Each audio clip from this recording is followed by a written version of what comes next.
എപ്പോഴാണ് നമ്മുടെ ഹൃദയം ദൈവത്തെ പരിത്യജിച്ച് പോണത്? എപ്പോഴാണ് ഹൃദയം ദൈവത്തെ പരിത്യജിച്ച് പോണത്? അത് പ്രഭാഷകൻ്റെ പുസ്തകത്തിൽ 10-ാമത്തെ അധ്യായത്തിലുണ്ട്. പ്രഭാഷകൻ്റെ പുസ്തകത്തിൽ 10-ാമത്തെ അധ്യായത്തിൽ 12-ാമത്തെ തിരുലിഖിതം. അഹങ്കാരം തുടങ്ങുമ്പോൾ കർത്താവിൽ നിന്ന് അകലുന്നു, ഹൃദയം അവൻ്റെ സൃഷ്ടാവിനെ പരിത്യജിച്ചിരിക്കുന്നു. എന്നൊക്കെ പറഞ്ഞ ഹല്ലേലൂയ, ഹല്ലേലൂയ. ഒന്നും കൂടെ വായിച്ചേ.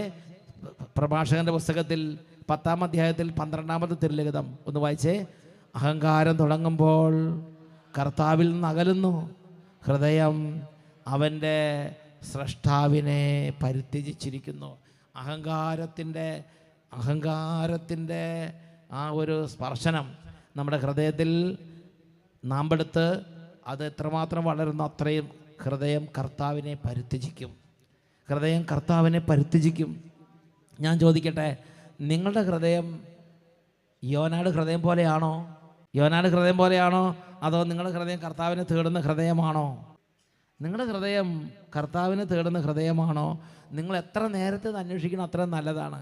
എൻ്റെ ഹൃദയം ഞാൻ നോക്കിയിട്ട് എൻ്റെ ഹൃദയം ഞാൻ വളരെ വേദനയോടെ ഓർക്കുകയാണ്. എൻ്റെ ഹൃദയം യോഹന്നാട് ഹൃദയം പോലെയാണ്. നമ്മൾ വളരെ ശ്രദ്ധിച്ചില്ലെങ്കിൽ പെട്ടെന്ന് കർത്താവിനെ നമ്മൾ മറന്ന് നമ്മൾ ലോക കാര്യങ്ങളിൽ മുഴുകാൻ തുടങ്ങും. ഞാൻ കർത്താവിനെ യോഹന്നാട് ഹൃദയമാണോ അല്ലെങ്കിൽ കർത്താവിനെ തേടുന്ന ഹൃദയമാണോ എന്ന് നിങ്ങൾക്ക് തിരിച്ചറിയാൻ വേണ്ടി ഒരു ചെറിയ രണ്ട് കുടുംബങ്ങളുടെ അനുഭവം പറയാം. ഒരു കുടുംബത്തിൻ്റെ അനുഭവം എങ്ങനെയാണ്? അതായത് ഇവിടുന്ന് കേരളത്തിൽ നിന്ന് ഇവിടെ നന്നായി പഠിച്ച് ഒത്തിരി പ്രാർത്ഥിച്ച് അങ്ങനെ ഇവിടുന്ന് ഒരു കുടുംബം UK പോയി.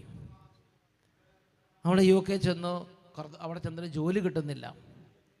ജോലി കിട്ടാതെ വളരെ വിഷമിച്ച് ഒരുപാട് കഷ്ടത്തിലായി. എല്ലാ ദിവസവും സാധിക്കുന്നിടത്തോളം പള്ളിയിൽ പോയി കുറേ നേരം കരഞ്ഞ് പ്രാർത്ഥിക്കും. എൻ്റെ പ്രിയപ്പെട്ട സഹോദരങ്ങളെ, ആ ദേവാലയത്തിൽ ഇരുന്ന് ബൈബിൾ വായിക്കും. എന്നിട്ട് പറയും, ദൈവമേ, ഞാൻ കേരളത്തിൽ നിന്ന് വന്നതാണ്, ജോലി ചെയ്താൽ ജീവിക്കാൻ പറ്റില്ല, ഒരു വണ്ടി വാങ്ങാൻ പൈസയില്ല, ഒരു വീട് വാങ്ങാൻ പൈസയില്ല, ഞങ്ങളിവിടെ കഷ്ടത്തിലാണ്, ദൈവമേ സഹായിക്കണമേ എന്ന് നിലവിളിക്കും. എൻ്റെ പ്രിയപ്പെട്ട സഹോദരങ്ങളെ, അങ്ങനെ കർത്താവ് നിലവിളിച്ചു.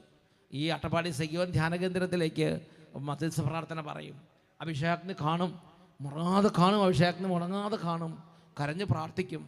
പ്രിയപ്പെട്ട സഹോദരങ്ങളെ, അങ്ങനെ പല ഇൻ്റർവ്യൂവിന് പോയി. അപ്പോൾ ഭാര്യയും നന്നായിട്ട് പ്രാർത്ഥിച്ചു, രണ്ടുപേരും പ്രാർത്ഥിച്ചു. അങ്ങനെ ഒരു ദിവസം കർത്താവിനോട് പറഞ്ഞു, കർത്താവേ, അങ്ങ് എന്നെ രക്ഷിക്കണം, ഇവിടെ എന്നെ ജോലി തന്ന് അനുഗ്രഹിച്ചാൽ ഞാൻ അങ്ങേ ഇവിടെ മഹത്വപ്പെടുത്തുന്നൊക്കെ പറഞ്ഞ് പ്രാർത്ഥിച്ചു. എന്തായാലും അന്നത്തെ ഇൻ്റർവ്യൂവിൽ ഈ മധ്യസ്ഥ പ്രാർത്ഥന ദൈവസന്നിധിയിലേക്ക് ചെന്നു. ഒരു നല്ല ജോലി കൊടുത്ത് കർത്താവ് അനുഗ്രഹിച്ചു.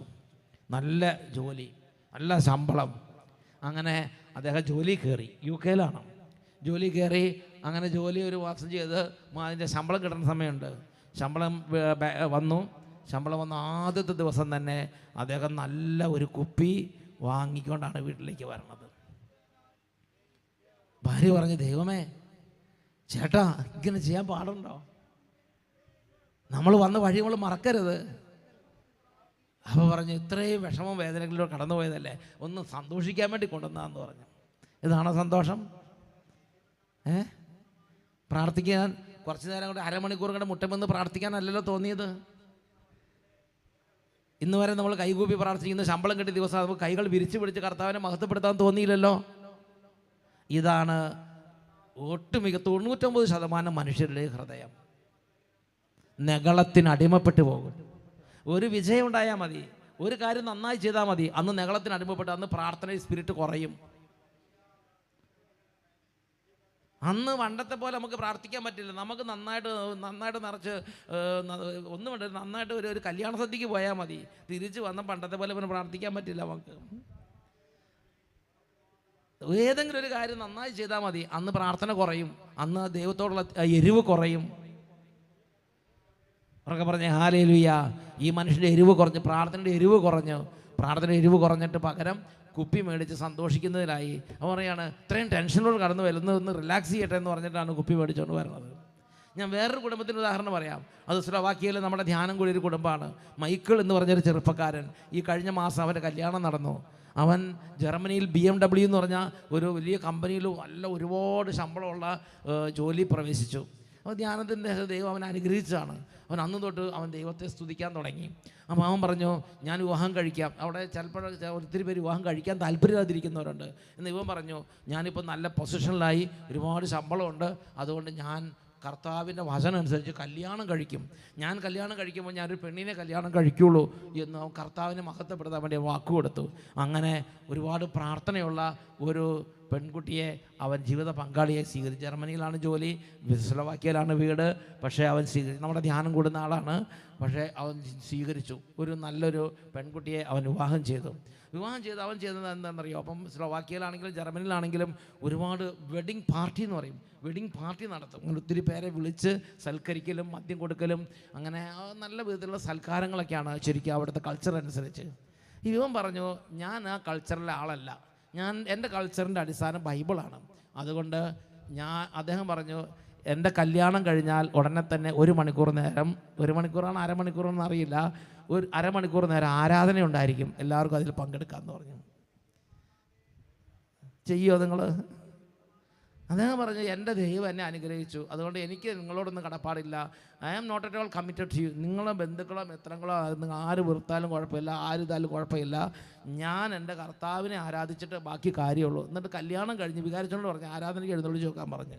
പള്ളിയിൽ പരിശുദ്ധ കുർബാന എഴുന്നള്ളിച്ച് വാർഷിക ധ്യാനത്തിന് ആരാധനയ്ക്കുന്ന പോലെ അവിടെ ഞങ്ങളുടെ കൂടി 2 പേര് ഭാര്യ ഭർത്താവും അവിടെ ഞങ്ങളുടെ മുട്ടമേ നിന്നു. ഇതാണ് കർത്താവിൻ്റെ ഇരട്ടി സ്നേഹമായിട്ട് വർദ്ധിച്ചു. പൈസയിലാഞ്ഞിട്ടല്ല, ബുദ്ധിയിലാഞ്ഞിട്ടല്ല. നല്ല ജർമ്മനിയിൽ BMW അതൊരു വലിയൊരു അല്ലേ, ഏതാ BMW അല്ലേ, അതിൽ ഉയർന്ന സ്ഥാനത്ത് പോസ്റ്റിൽ ജോലി ചെറുപ്പക്കാരനാണ് മൈക്കിള്. നിങ്ങൾക്ക് എന്തെങ്കിലും സംശയം എൻ്റെ കൂടെ പോര്, ഞാൻ മെയ് മാസത്തിൽ ധ്യാനത്തിന് പോകേണ്ട, അദ്ദേഹത്തെ ധ്യാനിപ്പിക്കുന്നുണ്ട്. അവർ കഴിഞ്ഞ മെയ് മാസത്തിലെ ധ്യാനത്തിന് കൂടിയിട്ട് അവരന്ന് തീരുമാനിച്ചതാണ്, ഞാൻ എൻ്റെ കർത്താവിനെ ഇങ്ങനെ മഹത്വപ്പെടുത്തുന്നു. ആളുകൾ എന്ത് പറയുന്നെന്ന് നോക്കില്ല. നമുക്കെന്താ, നമുക്ക് നമ്മുടെ കർത്താവല്ല വലുത്, നമുക്ക് വലുത് ആളുകളുടെ മുമ്പിലുള്ള നമ്മുടെ പ്രൗഢിയും പത്രാസാണ് വലുത്. 10 പേര് അയ്യേ നീ ഇങ്ങനെയാണ് ചെയ്യുന്നത് ചോദിച്ചാൽ പിന്നെ ചെയ്യില്ല. കർത്താവൊന്നുമല്ല നമുക്ക് വലുത്.